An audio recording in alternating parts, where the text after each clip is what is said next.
ಈ ಯಾವ ಶುಭ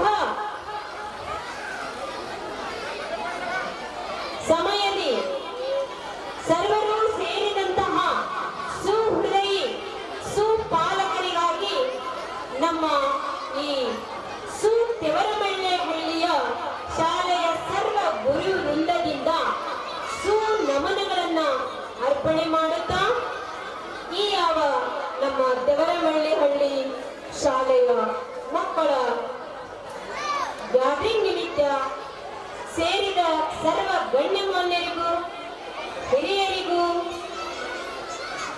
ಹಾಗೂ ನನ್ನ ಮತ್ತು ಮಕ್ಕಳಿಗೂ ಸುನಮನಗಳನ್ನ ಅರ್ಪಿಸುತ್ತಾ ಈಗ ಕೆಲವೊಂದು ಶ್ಲೋಕಗಳೊಂದಿಗೆ ನಮ್ಮ ಈ ಕಾರ್ಯಕ್ರಮವನ್ನ ಆರಂಭ ಮಾಡೋಣ. ಸರ್ವರು ಸುಹೃದಯದಿಂದ ಸಂಸ್ಕೃತ ಭಾಷೆಯಲ್ಲಿರುವ ಈ ಶ್ಲೋಕಗಳನ್ನ ಸುಲಲಿತವಾಗಿ ಕೇಳುತ್ತೀರಿ ಎಂಬ ಒಂದು ಸುಭಾವನೆಯಿಂದ ಆರಂಭಿಸ್ತಾ ಇದ್ದೇವೆ.